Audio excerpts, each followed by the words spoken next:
تایبەت بە ڕۆژاوای کوردستان و سووریە ژۆرە پێشکەش دکەم.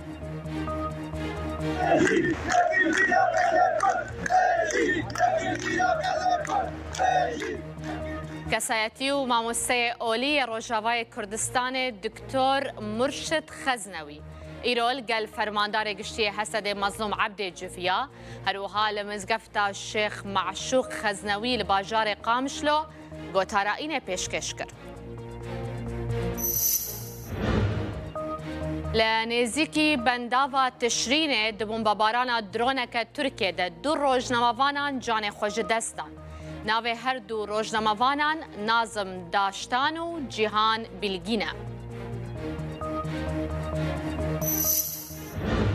Şandeke Emerîkî Fransî di çarçoveya hewldanên ji nû ve destpêkirina diyaloga Kurdî-Kurdî li gel berpirsên enekesê civiya.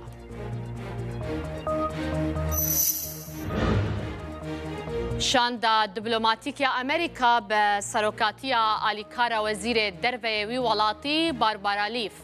li Şamê ye li gel Ehmed Şerع civiya ye. Şanda Emerîkî bê ku ti daxuyaniyekê bide seredana xwe bi dawî kiriye. Fermandariya Navendiya Artêşa Amerîka CENTCOM dibêje wan li Dêra Zorê berpirsê rêxistina Daişê Abu Yusuf ku bi Mehmûd tê naskirin kuştine.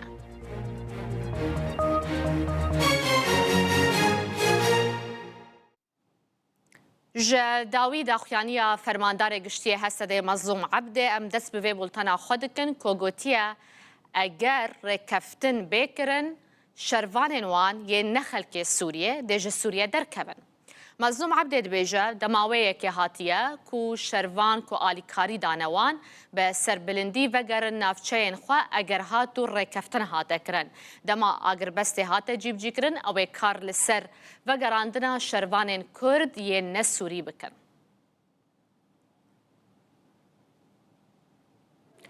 Korbenda rêxistinên nehikûmî yên Bakur û Rojhilatê Sûriyê ku bi nêstê naskirin,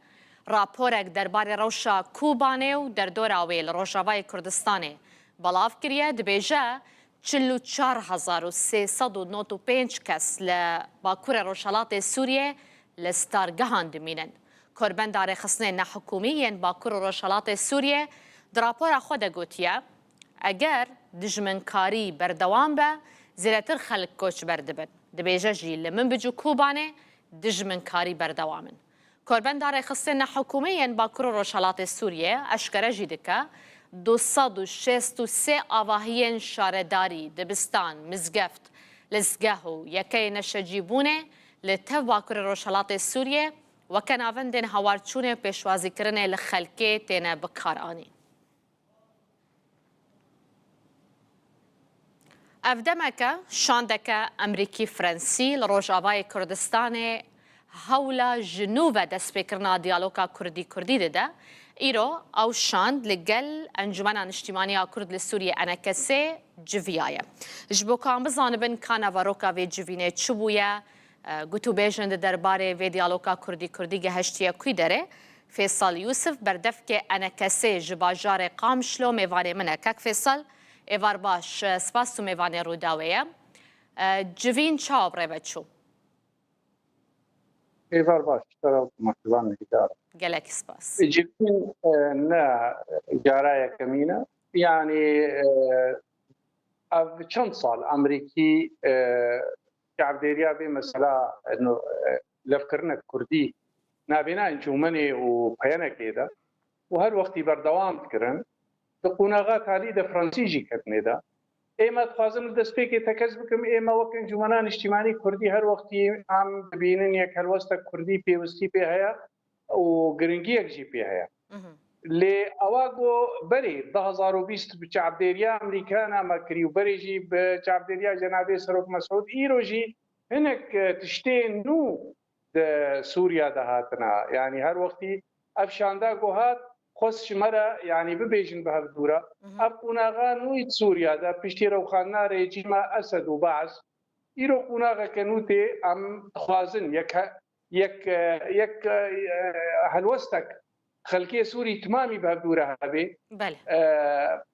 بە تایبەتیژی یەک هەلوەستە کوردی باش ji ber ku em dibînin îro yek helwesta Kurdî giringiya wê heye ji seranserî Sûriya re yekîtiya civaka Sûrî timamî û ya Kurdî jî wextê li vê de hûn karibin bihevdûre bikin bakur û bareşî Sûriya wek gowa gotî em ê karibin bêhtir piştgirtinê bikin ya aramiyê û rê bigirin li pêşiya gefa. كاك فيصل شاند أمريكي فرنسي بو ياكو إيرو الجلوجيفيا امریکی اوروپی بو يعني فرنسي نتنيا باعتبار آليك فرنسي بو يعني قوتن ام هناك ام دنگك ايديجي تجينن بس امريكي فرنسي حاضر ممكن دنجي كي جان ولات الدنيا أوروبي يعني جبلي فرنسا شو ولاتك بهتر يعني انجليزي جد موضوع ده باشا إجا جوين شاوا بو وان دا خوازا تشجوكر وتشجوان رغوت يعني ايوا تشتيوا ما خواست ام آريكار بن اواغو او ريبازاغو او سردمسكن يكيتيا سوريا يكيتيا جواكا سوريا نابرا يك هلوستا كردي اوي آريكار بي مسألة تماميرا اوي آريكار بي بوسنك سياسي قول سوريا تمامي تشيب بي بقندر ويناجي ايرو درفتكا قو ام بهفدورة بن ام كاربن يك هلوستا كردي قو اب درفت ما في ملتي كرد جيب جيب بي لي اما مجوارگو بریجی اونزانن اما آمادنا ایروجی لي اب تشتيگو ایرو بدلالتا ريجيم پشتی روخانناوي هناك تشتي نوتين اما چاوا كاربن ويك هلوستي بخنا خدمتا گو ام پیم لتي خوب باريزن ایرو اونزانن يعني اف جروباتي افيگو ايريشت كن ليفل دراهاني دبن نابك او بيدي تري شروع ام كاربن ريل بيشاي بگرن چاوا ایرو دولتك كيلك اماز قصدكم تركي اوجي دعوة كواها دبيجن فكا كيلورا دبي فكا كيجور دركبي يانجي او قفيوا بردوامن ما جوارقو يعني اب مسألة دبي نرينك ام السر بسكنن نا مسألة يكيتيش بو يكيتي ام تخوازن او يكيتيا قو تشيبي اونجي بيش قرتنا مبكن اون ملتي ما بباريزن ام جي ملتي خو بباريزن سروي اساسي ميدان وسطان لكن وامي بريفا ببن قو تشاوا او يك هلوستا كردي وقتي بري مبكبي شامي دجي گوبرا ام كاربن خدمتي جيرب كنها ما جا ام لفكرنك مرحبا ثانيه ام بدنا هبدو امراض باشا يعني بالدرستي واج الشاندا أوروبي أمريكيرا شقوت يعني راست راس دما كل قلب يعني كيف بجفن دا خوازيا ويا راست راس شبو بوفي شاندي نهاية ما يعني حتى هي دا نصطاني مواهنا هي حتى تشتي مواب هالدورة دا وسطان دا ايرو دبيج باتي دا هي وي بردوام بن يعني جواتك ددوي ديشوي هبن تشتي ما يقو ما بهردورا مشاري قو ما بهردورا دانو ستاندر كري امي جارن ديجي السر امي بهردورا ديالوج السر بكن قو ام بكن هناك تشتي لفكرن بيشتي ويت ميري قناغات دوا كامي تشغالا بابي از باورم اف دوام يان سيم جارك و اف شاند لقل ورودني بري شاندا يعني فرنسي برين هالجماعة بمها نها ويا درباس بويدا لإيرو فرنسي وأمريكي بقى. باشا كاك فيصل اف خالا ناكوك دنابرا و بيانا كده يا سركي تشيا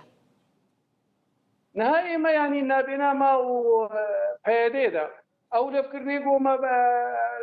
بشعبديريا أمريكانا كرن 2020 أواقو يعني وقت بيجي حتى تاليا 2020 هناك تشتيقوا ما بري لفكري دي سجمتك هزيل سركن قوة بماليت بقرن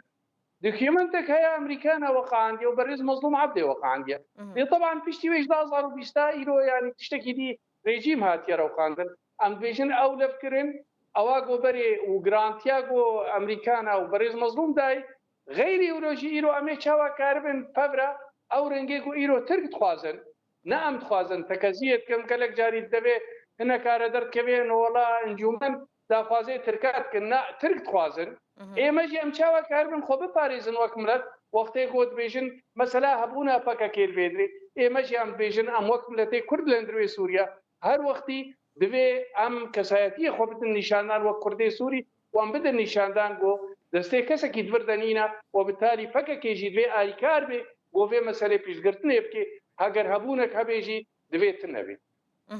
باشا جبور ريقرتن لهر إيريشك هون وكا أنا كسي وتشج الشاندا أوروبي وأمريكي رقوتية يعني بيشنيارا وتشيا وياوان شبو شارع هاي السريتشية ما يعني ما از دوبارتكم يعني افشان جاريه فرس دوبارت بي از بيجم يك ايما تبرز غريك الجمانينا او تشتيقوا بري امريكانا جرانتي بيدا بريز مظلوم يا 2021 او دفي بي يك ددو ابقى فيكو ايروج عاليه تركيا بدبن سر مسلا فككي دفي شار سر بيش عاليه فيدي وما ايما او يك هلوسغو افاكري بي براغو ام كاربن بيملتي خو باريزن و امي بايرجي هيدا مستاني مسر بي مسري خلاص نبونا بحثا بيشمرقين الروج هاتية كرن انجامي لفكرنيجي ام بحث كن برا او انجام هاجر بي ولفكرين وام لبرون حتى كي درجه كرانتيتن يعني ثاني بس ثاني خي راسا تشتكي باشا ونفاقجي بس لفكرنجي حتى كي درجه جرانتيه بيتن باش هيدا نستان مدهنا هي خلاص نبويا يبداوينات هيج ما روجيتي جي ويحبن كاك فيصل بحثا هيزا روج بيشمرقين روج هاتية كرن وكا هيزا كيكول لروجافاي كردستاني سرسينوري قلبا كوري كردستاني بيو بلاف كرنج بو نهشنا دلقرانيين تركيا ما يعني حتى ايرو ابنانا تشتن وقت بيجي بعربي تفاصيل ابد بروجرامي ما ايجو لفكرنيجو بريجو ما بهردوره كريش عبديريا امريكانا ما بري بحسرا لشكري روش كريه هيك بروجرامي مدايا شخالك سركي ايجو تشاو ام كاربن بهردوره لشكري روج و ايدي تري بهردوره بيد بري بباريزن بري ما قوتيا ابيك تشتي مايا اگر بيو ام لبرونن ابنا جارك ديويل صر ماسيبي اما ايرو بامريكانا وفرنسيارنا يعني نا ابو ياما باش تشتي عام سرانسر ما بهدوره جنگش الزرق باشا كونغريك الشاميتي لدار خصن لدمشق يا ديالوكا نشتيمانية كو اف اداريا نويا كو الشامي هيا حاضريا جبو دكن وكا انا كسوى قوتبو هنا بجدار ببند وخوند نامج ورا هاتية حتى ايرو تفخندن من بهيستيا لما هر وقت ما دايف ياكرن داخويانيه خدا تصريحات خدا قو امام آمدنا مل آلية كس ولات باريس وديمقراطية سوريا قو ام كاربن سر تشتي سوريا هي ايجو باشروجي بي آواكرن ام تيدا شريك بن وقت بيكات وقت ملتي كرد ما نامي خوغا چدريا بري اف دستاي قو بري ام تنابوا دا ايبوزيوني بود يانجي وكي ديتري ديريكتي تشتي قو مكاريب ومغانديا لحتى انها تفخوستناتيا او كونغريغو تيل دارخستن هي حتى انها ما نبيستي اوا قوي بيت دارخستن ما نبيستي قو بخوستنش كسكيرش كان قالك سباس بو تبرز فيصل يوسف بردفك انا كسيج باجار قامشلو توميباني من بوي لنزيكي بنداوا تشرينه لهريما كوبانه دو روجناموانا جان خوش دستانه كوماليا روجناموانا يا دجلا فراتي راگ هانديه دوه لسريكا نابرا بنداوا تشرين السرينه ده درونك تركيا اوتوموبيلك دايد انجام ده دو روجناموانا جان خوش دستانه هاتي راگ هاندن كو روجناموانن بناوي نازم داشتانو جيهان بيلگن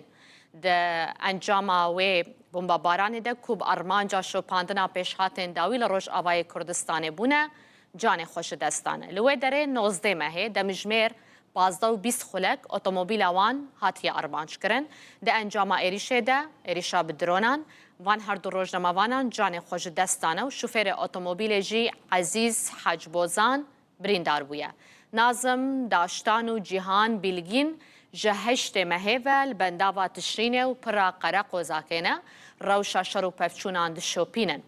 نازم داشتان جنافچه گیا دینه آگریه و جیهان بیلگینجی جنافچه مدیاده مردینا باکوره کردستانه هفسرو که دم پارتیه تونجر بکرهاند داخویانیه که ده بحثابان هر دو روجناموانان کر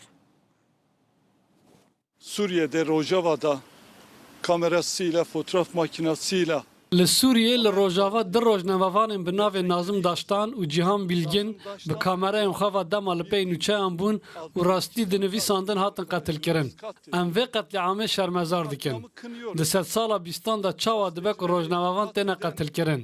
ام و یکی دهلن به هویه و وجدان گل ترکیه و. duruyor. Onu da Türkiye kamuoyunun vicdanına bırakıyoruz.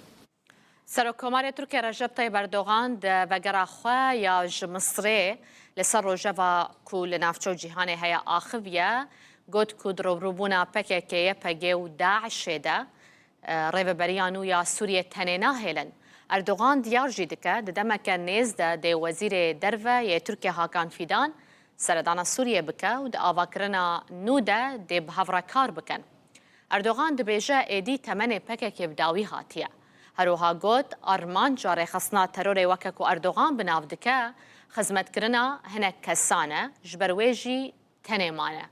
Doh jî rewşweha bû îro jî wiha weke ku Erdogan dibêje lê êdî siba roja wan nîne. Hinek nûçeyên din behsa wê yekê dikin ku di demeke nêzik de wê Serokkomarê Tirkiye Recep Tayyip Erdogan seredana Dîmeşqê bike û li mizgefta Umewî dê nimêjê bike. Ji xweberê jî gelek caran Erdogan berî Rûxana Esed ev yek gotibû ew soz dide ku li mizgefta Umewî li Şamê nimêj bike.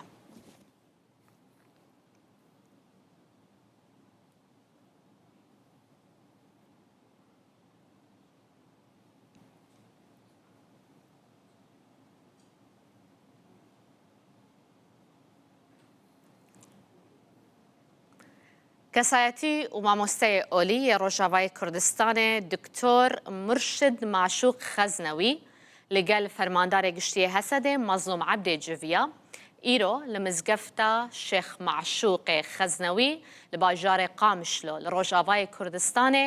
گۆتارە ئینێژی پێشکەش کرد. Di civîna navbera دکتۆر مرشد خەزنەوی و مەزلوم عەبدê de behsa rewşa dawiya li Rojavayê Kurdistan û Sûriye hatiye kirin, her du aliyan tekezî li ser yekrêziya Kurdan û mafê wan di Sûriya nû de kirine. Diktor Murşid Xeznewî dibêje ew li Rojavayê Kurdistanê ye ku guvaşê li aliyên siyasî bike ji bo ku bi yek helwestê bikaribin biçin Şamê. Murşid Maşûq Xeznewî red dike ku ew di şand û komîteyên Kurd de ji bo Şamê beşdar be, dibêje trastiya wan nûçeyan nîne. هەروها گوت کو gelek gotin di derbarê avakirina şandekê tê kirin da ku biçe Şamê lê hetenha ti şandek ji bo vê armancê nehatiye pêkanîn. Ew xwe di nava şandeke wiha de nabîne. Xeznewî dibêje divê Kurd yekrêziya xwe ava bikin û Sûdê ji vê derfetê werbigirin. Mijara herî giring ew e ku Kurd bi yek şandê biçin Şamê da ku bikaribin destkeftên gelê xwe biparêzin. نها دکتۆر مرشد خەزنەوی کەسایەتی و مامۆستای ئۆلی یە ڕۆژاوای کوردستانê ji Qamişlo mêvanê min dibe. Diktor ev demata baş be. Spas tu mêvanê rûdawê ye. Baş xweşkan. Gelekî spas sağ bî. Berê her tiştî hestekî çawa bû piştî Rûxana Esed li mizgefta Şêx Maşûqê Xeznewî te gotara înê pêşkêş kir. بێگومان جهێکی خۆشیە بوو جهێ دڵخۆشیە بوو ژی جاوێ مەتەڤارۆنی بوو گۆ پشتی ڕوخاندن و هەرباندنا ڕێژیما بەعس و مەڵبەتە ئەسەد لە سووریایê me karî bû em li mizgefta şehîd Şêx Maşûqê Xeznewî em dengê xwe careketî bilind bikin wa di wê gotarê de jî li gel millet jî hemî jî bo xatirê yekîtiya milletê Kurd we rêzgirtina mala Kurd we tifaka mala Kurd millet hemî ji bo wê jî dengê xwe hildan we sloganên bi vî rengî jî hatine hildan. دەنگێ ماڵا خەزنەوی و ماڵباتاوە هەرتم بلندە دکتۆر بڕاستی ژی مە پێشوازیە خەلکێ دیت و شێخ معشوق خەزنەوی هەر کەس لە ڕۆژاوای کوردستانê ناز dike çi qasî bandorrawî li ser hemû aliyên siyasî hebûye. Ti îro li gel Mezlûm Ebdê jî civiya fermandarê Hesedê. Ew civîn çawa bû? ڕاستی ئەو جبینێکی گەلێکی گرنگ بۆ تایبەت ji بۆ منش بەرگۆدەمێ گوازداکەتما ڕۆژئاوای کوردستانê ez birengekî dilêş daketim belkî birengekî ez bi tirs jî daketim ji tirsa got min ji dûrayî ve his dikir û civaka me siyasî ya rojava wê di wê nakûkiyê de bê tê karekî ceddî ji bo xatirê tifaqekê nayê kirin lê demê got min ew civîn li gel cenabê jeneral kir rastî dilê min gelekî jî خوش بو و دوی كيف خوشيه دجي يعني مش خلكي داخو يا كرن نرين جناب جنرال نرين قلكي اريني بون قلكي باش بون جبو خاطري وي رزقرتني وي اتفاقات نبينا جواكا سياسي جناب جنرال مرة خوشك دا ديار كرن انه او داخويانيه ومدى دراغ هاندني داش بو وي اتفاقا كردي نهما تاني داخويانيه كي دريا راغ هاندني دبو جي زيدتر او داخویانیه کی یعنی داخوازیه کی پراکتیکی بو گو باگوستن بو همو اطراف سیاسی به تایبت برادر می بو نكسي دنا فخستنكي جدي بيكرن وحتى نهاجي منني او برسب ام بيجن جالي انا كسيفج جناب جنرال نتشوا هذه دارن بروجن ورن او جوابك ارينيجي براي مي انا كسي او برسب وريش برغو جناب جنرال اجي داف ويا كرن انه بايا ايرو بيشتي جو ريجيم اسد ومالباطا اسد سيستم او ريجيم وهريفي ايرو سوريا كي نوتين يصندن جبو خاطري ما في ملتي كرد وبارستنا حقيوي وما في وين نتوي ايرو تفقرا سياسي قالك فبدي بيش ايرو قصدي ودافيا كرن جناب جنرال قصدي دكاري هر تشكرتي بكجوي شاندا سياسي جانيه قول تفقرا سياسي تيجي كرن جبو بشكرتي اوي بكج بو خاطري داخوازا ملتي كرد سوريا ده جيفيناتا لقل مظلوم عبديش قاصد ريشكر نزيكا دساعتا باشا اف خالن كوي بحث كرجتا تداخوازيه كويش كسايتياتا هبو جبو في قناغي داخوازیه وی یکی سرکه بو گو او کاری گوت به هاتیه وی بانگا گوتت که گو بانگا میجی کاری خو بردوام که و دست خوشیل و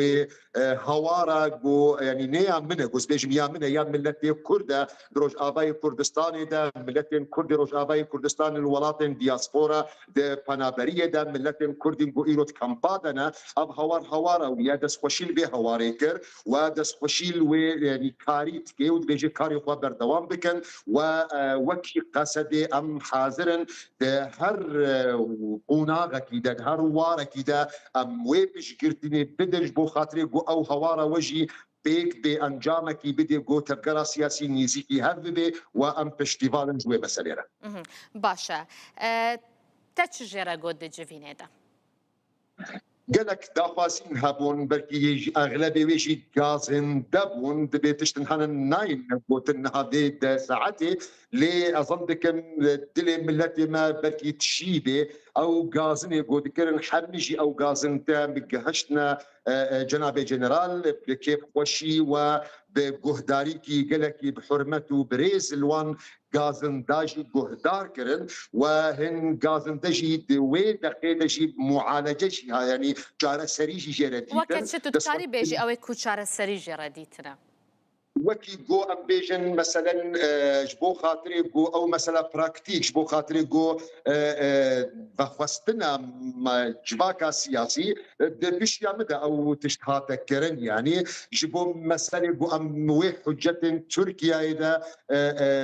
بدنا بيش جو يعني دخوازن او مثلا جو كسن جو باكاكينا جرك دركبن جناب جنرال داخو يا كرن جو يعني باكاكا دسوشيل وادكن دمي جو ام دروش آبای کردستانی ده ام شر دبون ام زحمتیه دبون ام طنگاویه دبون به هوارا و مبهات سپاسیا واکر و دمی گو ایرون هم دو قناغه کی دیدنه گو ام خلق روش آوام خب خوا امی وی خدمت خو بکنو کسیم گوش در بهاتنا سپاسیا واد که بو وی خدمت و خباتا گو آنی کاری کرن لیدی کارن وگرن اب وقت چند نمونم آنی نظمه بحثا دیالوگا کردی دوی جوینه ده هاتیه کرن بيقو من اساسي سركب وونا باشا نريناوي للسر ديالوغا كردي تشبو بشكرتيا وينا بقوة بوجوي مساليران اللي مخابن حتى انها يعني امبيجن طرف سياسي برسبا وينا ندانا جبو خاطري جو لفكوم بنوا اگر از زيده جي بيجم جناب جنرال لم يقو ازرو نشتي بومجي بشتي بدافازيا ما هفالي خواج مكتبه خواج جو تكليه خورت بكن لقلبان طرف سياسي وابجي بيجو جرك ساعات نيزيك ده برسبي وانا ورن يا ناج بو خاطري جو لفرون و گفتوگوی بکن و دانستاندنی بکن جبرگو جناب جنرال جی دبینه گو او اتفاقا تفقرا سیاسی تشتكي جلك جرينجا وجواكا سياسي وقت جونرينا خونك يكوي بيجومان أمي بقلسبن. بحثا بكانينا تشاندك هاتية كرنجالية مسدة هسدة وجبو شامي؟ نا حتى أنها أو تكلي بيجومان شنبونا نبينا وشاميدا لأبنا حاضرين مروفو حاضر دكي مروفو آمدة دكيش بو خاطري روجن ورن بمروف حاضر بن فحتى في ثانية جيت شاندكي أجوهات بآبا كرنجي بقشتي أم بيجن بستبقرا سياسي نهاتية شكرن هيدارن بود روجن ورن تكاربن تشتكي وصابكن. دكتور مظلوم عبدي داخواز جتكريا كتو بري خو بدا دمشق وككسايتيك في أولياء روجاواي كردستاني؟ نا جناب جنرال او داخوازيش من نكريا و ازناج وان كسا مجيب اسكاربن وخدمتي بكم يعني ايغو هرنا شام دبيك سنه بسبوربن بشغرتيا تبقرا خوي سياسي بكم بقاربن ويدا مستاندني بكن ازمرو بكي اول دارن دبيغو ازكاربن دنابينا جنوبيركي دا صلحكي بكم دنابينا دزلاما جو جبدو عجس بن غيدي بن ذكاربن صلحكي بكم لايرو موضوعك وبابتك جيلك جرينجا بابتا ملتك يا مافكا ابان دهن صلاة قربانية ددن از خنابي نمجو از بكير تيمجو در برستيا في ملتي بكم ده شاندكي تفاوضي ده دشامي ده از ذكارم روبكي خدمت كاربن بشتاوي شانده ده بديالكت مي قدور بكي قامشلوكي اگر از بيجن دوري مصطلحات اولي وايني اجوار الداهول وزرني بخن لازبم دشانده ده ناز بكيري بي مثلا ناي باشا بشتي جوينا القل فرمانداري هسده مظلوم عبدك ويقول او جدينا دوي دس بيش خرياج بو ديالوج ده لي تقول هنا انا كسي برسفنا دايا تبخوك كسايتيا كروجاواي كردستاني تي ويدنجي بجهينا انا كسي يانجي تي ببا او دس بيش خر جبوتو عم بجهينا هف هيدي دارم بيقومان هركس حول ديوازش ضمني وان كسادبم او يقومي حول داني بكن مخابن جبرقو إيروجائيني بو درفتا من نبو جبر مسألة خدبائيني قو از برادري مي انا كسي ببينم لي دروجن ورد بيقومان از هرم برادري مي انا كسي ببينم وهيبية كما قلقي مظن بواره هيقو استجابة بكن جداخوازا ملتي خورا جبرقو امد بينن رولا انا كسي صبدا ويرولا كي قلقي جرين به وبتايبت وقت بو او برادرين بود هندروي بارتين يكيتيا نتويدا ندستي خبخنا دستي هبدودا لسر هن خان هبشي جرينج دبن سيبانا باراستنا نتوي بقنا هبدو وتشتكي جلكي جرينج بيقومان وهنا خلافات وان هبن هنا كوكين تبقرا سياسي نقو إيرو هنا أبا نزيكا حفتي صال يجروجا يكمبا بو بارتين سياسي روش آباي كردستاني هاتيا دار خستن أو ناكوكي بردوام ولكن ديسا أو ناكوكي خود كارن ديسا بردوام بكن لقامشلو لتشتي هاري جرينج أو أقول شامي يكبن بيقومان هيكي مقالكي مظن هيا وبرادري مي أنا كسوي هوارما يعني بجهدار بكن بأريني لي ميزة بكن شعبك مظنجي لوان ميزة بكن قومي بويرنجي نيسيكي بها الوستي بدن دكتور مرشد جوينا تلقل فرمانداري هسده بري خطبه بو بري قوتارا إينه بو يام پشتي ويبو جبركو برسك مدوي در بارد هاي جباتا ملقل جنابي مظلوم دهو بو نئيرو بوشي ساتن از گهاما روش آبای کردستانی دو ساعت سی نیروی و ساعت شش ایواری از الگل جناب جنرال. باشه. پیاما کو ویداتو تپشکشی خلکی کر ایرو ده گوتاره ده چه پیاما سرکی بو؟ پیام قم ام خميسيكي هفدو بكن وام جرك ام قوتك تشكيل بكن بدنا خويا كرن تفكر سياسي استجابي جرى بك جو دنكي وياك ليش بنقول جناب جنرال جد بيني وقصد بيقول جلك كار نتيجه بقول ان مسؤوليتها قصد ثاني مساله كرديه كبيرنك جو برادر نتيجه سيرفي جغرافيا مرشيان بكن برادرين عرب هنا برادرين مسيحي هنا قالك كارنا ديجي سكرا جناب جنرال دنا ينجي قصد بقشتي دنا ولكن او دبينيغو بشي كريداي كردية بشي باراستنا ما في نتوي كرد جرك بارتين سياسي ويرول الرابن وقصدي وحاضر قوي بشكرتي وآلي كاري جربك أب بياما هري سركبو قو جمرة دافيا كرو مبشكشي خلقي كر باشە ئەس بێژم تێدەمەکێ لە ڕۆژهەوای کوردستانی بمینی ئێدی وێ جوینێن تەژی بەردەوام بن تولگە کەسێدن جویایە ji dova حتەنها إيرو فيرو جي صبيه زو بري خود بيل جبينك اللقاء مش لو بن كسن سرد بخوا أكاديمي روشنبير بيقومان أطراف السياسي هر دو طرفا جي حاضر بون تبلو بارتيين قند هر دو طرفا دجي حاضر بون لقل يعني أم بيجن جيبينك شورداري بو ام تيدا حاضر بون لقاء مشلو سعد ده دس بيكر لصالة زانا ام لويجي بجدار بون إيجاد جوان جوینên hemû ku tu têde beşdar bûyî û ev xelkê ku te îro li bajarê Qamişlo dît tu geşbînî diktor بيقو من كسويه يخد نكد فردجي دخازم دريا ودجي أردن بهم ملتي ما قوتنكي غاندي هيا أو جيك جوان شورشين قو ملتي خوا خدمت وخبات جيركريا الهندستاني غاندي قوتنكي ميقالكي جوان هيا دبي دمي قو بريت ونضابون دبي تشتكي بقيمة ونضابو وأجر شرفة ونضابو دبي تشتكي قو ناي تعويد كرن ببرا ونضابو لأجر تهيبيا فونضاكر شكيتا نما او هيفيد مدى هيا او هيفيا هانا تبقى مدى وبردوان بي ومي هول بدرقو او هيفي قدنا بي ان شاء الله ونرينا مدى قو ام ديروكا كتني بسينج بو صد صار ورده بو خاطر النبي ما بو خاطر زاروك ما ويد ديروك دا ياوج مرا بيجن ساعتا وخواش ياوج مرا بيجن لعنة الوبي دەستێتە ساغبی دکتۆر توهەرهەبی دکتۆر مرشد خەزنەوی کەسایەتی و مامۆستەیە ئۆلی ji bajarê Qamişlo tu mêvanê mabûyî. سپاس. Artêşa Amerîka dibêje wan li Sûriye berpirsekî Daişê kuştiye. Fermandariya navendiya Artêşa Amerîka naskirî bi CENTCOM dibêje wan berpirsê rêxistina Daeş Abu Yusuf ku bi Mehmûd jî tê naskirin د انجام بمبارانه هێزên wan de li parêzgeha dêra zoreya Sûriyê kuştine CENTCOM ew yek jî gotiye ev berpirsê Daeş li wê navçeyê hatiye kuştin ku berê dibin desalata hikûmeta Sûriye û Rûsya de bûye. CENTCOM eşkere dike ew rê nadin Daeş ji rewşa nihaya Sûriyê Sûdê werbigire.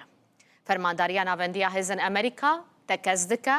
ew dê berpirs û şaneyên razayiyên Daişê bikin armanc. CENTCOM got berpirsê Daeş li wê navçeyê hatiye kuştin cardin dubare dikim ku berê dibin kontrola hikûmeta Sûriye û Rûsya de bû. Wezareta Berevaniya Amerîka Pentagon dibêje hejmara hêzên wan li Sûriyê 2000 serbazin ne ku 900 serbaz bin. Berdevkê Pentagon Pat Ryder dibêje wan her demê behsa 900 سربازên xwe kirine li Sûriyê lê niha bihîstiye ku 2000 serbazên wan hene. Dibêje di dema rejîma Esed de 900 serbaz hebûne lê Amerîka niha hêzeke din şandiye Sûriyê ji bo dawiyê li Daişê bîne.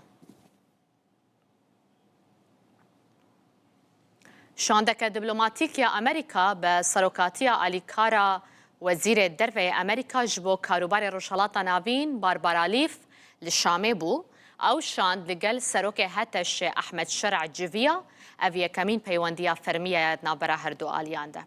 برپرسکی سوری دبیجه جوینا شاند امریکی و احمد شرع جوینا که ارینی بویه. او برپرس سوری او یک جیگوتیه کو انجامن وی ین وی جوینه ده انجامن ارینی بن دروژن بیده ده در کون. بریار بو اف شاند امریکی کنفرانسا کی روزنامه‌وانی هبایا و روزنامه‌وان همو کام ببون همو حاضری خو کربون لی پشتره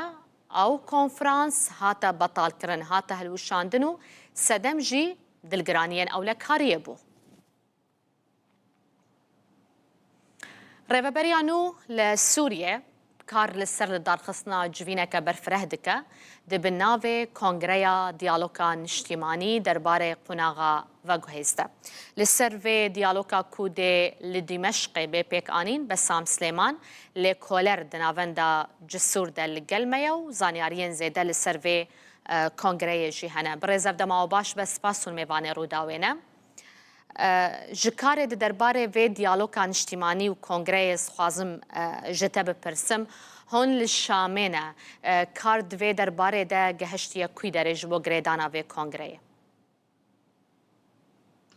في البداية تحياتي الكبيرة لكم دەستپێکی سلااو و ڕێزن من بۆ هەموو بینەرێن وە بە تایبەتیژی گەلێ کورد عزیز دلێ خەلکێ سووریدا چونکە و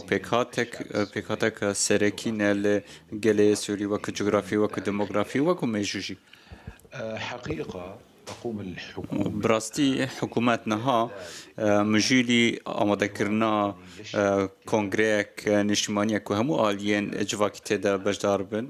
زەلام ژن هەموو ئۆل مسلمان کریستیان هەموو پێکاتە هەموو نەتەوە کورد تورکمان شەرکە سوێن دنیژی هەموو سووری بە پشەوانیا خودێ li gorî qiseyên hikûmetê dê bejdar bin û nênerên wan dê di nava kongreya niştîmanî da bin bê hemû tê de kom bin û biryaran bidin û biryaran ser goşeyên cuda cudayên Sûriya dahatî bidin. ber vê ez vê pirsêş te dikim hûn lê koleran jî di navenda Cisûr de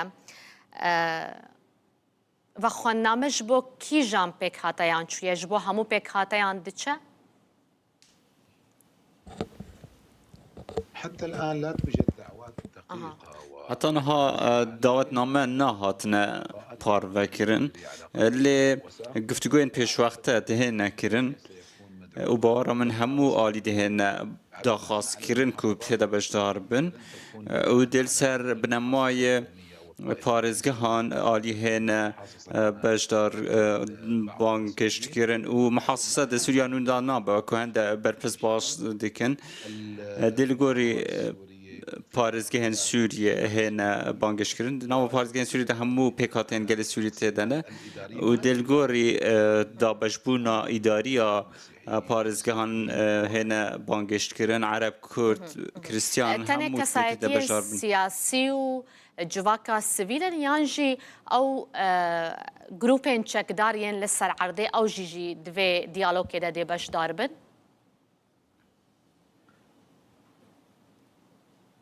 كل القوى الفاعلة في سوريا هەموو هێزên کاریگر tê bejdar bin bi taybetî jî hêzên civakî hêzên civakî girngtirin lê din ew ên ku nûneratiya parêzgehan dikin bi hemû çîn û tuêjên civakî yên eşayirî û olî ve her wesa kesên akademî û xwedî ezmûn û xwedî pisporiyên teknîkî tê de bejdar bin weke beşekê serekî dibin li Sûriya dihatî. diyare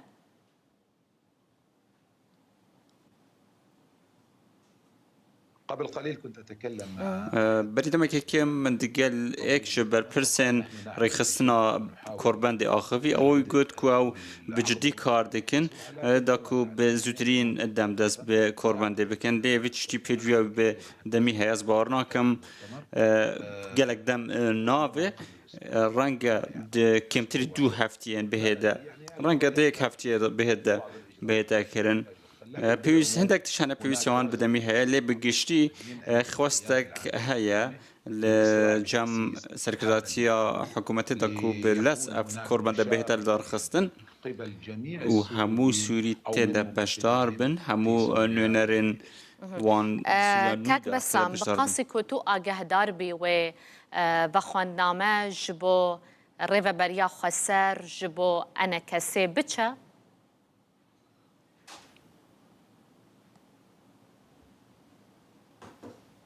دعوة لمن؟ rêveberiya xweser û Encumena Niştîmaniya Kurd li Sûriye. هذا الأمر مرتبط بسياستهم إذا كنت تقصد ev tişte peywendiya wê bi siyaseta wan bi xwe ve eger mabesa te hesede be وهذا أيضا بارا من حسده و عالیه ویجی پیوستی آوان به چنده هلویستا خورون و زلال بکن درباره روشان نو سوریه نها روتك دنافوان ده هيا كتجرت هذا قلتن روتا قنديلي بيوست هسه هلويست خل برامبر وين روت زلال بك وهلويست خو بقشتي لهمبر سوريا ودولة سوريا كو نافن دو دمشق زلال بك بشرة أمي بكارن باس لسروان بكن اللي بقشتي بكاتا كردي بكاتا كراسنا ودي اللي بكاتين سركيين بجداري في كوربندي دوی کنگره دا و چه بحث کرن ارمانجه چیه اجنده کاری و چاوایه الهدف الأول حسب بعض آمانجا سرکی وک رخرین و کنگره دبیجن او کو به هفره بچفن کوربنده که نشتیمانیه دا کو سوری به هفره بجفن و ریگ بکفن لسر هندک بنماین جواکی و هندک بنماین دن لسر وان بنماین پیک و بجین دناف ایک نشتیمانده وک حولاتین اکسان همبر یاسه بارم اف کوربنده اف کنگره دویت رشنویسک با جیانا دهاتیا سوریا و پیوندیا نافروان و هندک پنگا وندن جدین آویتن ین تایبت به پارلمان و دستوری تحداین لپیشیا ویره و بریانو یاکو لسوریه هیا چنه؟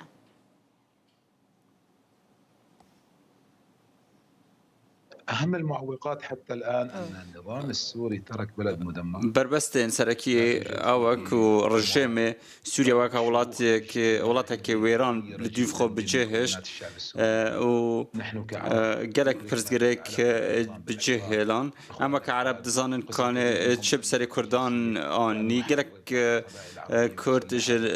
جنسية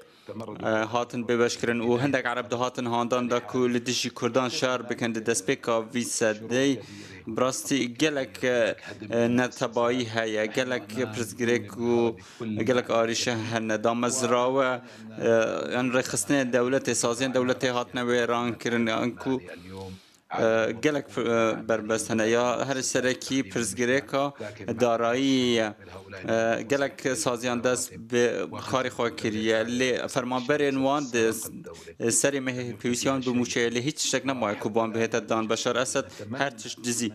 و تالان کرم هی بخوازن کو هوالن براین مل نافچه و جهان پشتوانی سوریان بکن بوتا برز بسام سلیمان لیکولر دناوندا جسوریا لیکولینان ج دمشق تو میوانه مبوی گلک سپاس بویا که امجی گهشتن داویا بولتنا خاله بری کواز بداوی کم آمجه و بنوچه بلز بکم یا کل سر اکرانی رو داوی هیا بالیوس خانه امریکا جو کاروبار سوریا دبیجه کو بربارالیف لگل برپرسن دسته تحریر الشام لشامه جویایه ویا کمین داخوانی فرمیه جالی امریکا لسر جوینا شاندا امریکیا لشامه لگل تحریر الشام ام گهشتن داوی بولتناخه دور نچنج با هر نوچه و زانیاریه که درباره روشا سوریه و روجاوای کردستان و روشا کردستان و نافچه بگشتی جاوی و هر لسر اکران رو داوی با ببینید نوا خیر و خوشید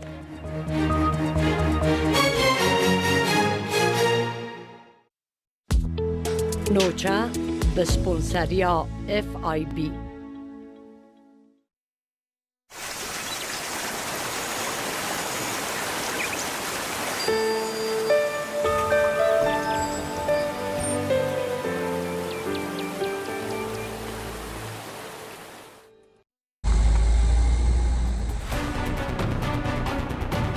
مثل سودانی سرتایی خەڵک تووشی زەحمەتێکی زۆر بووە ما يحكي أبدا وخايف ئێمە لە گۆڕەپانی ئەمەوەین دڵیان خۆشە لە نێو فڕۆکەخانەی نێودەوڵەتی دیمەشق لە شوێنی کابنەکە دانیشتووم من هەڵکەوت عەزیز لێرەم لە دیمەشق لە نێو جەرگەی ڕووداوەکان هەواڵ و چیرۆکەکانتان بۆ دەگوازمەوە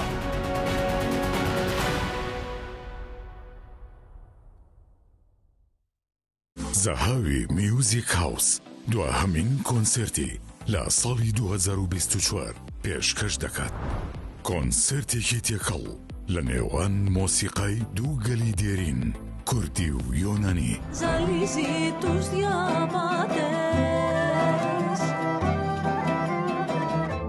دەزانم غەریبی سەختە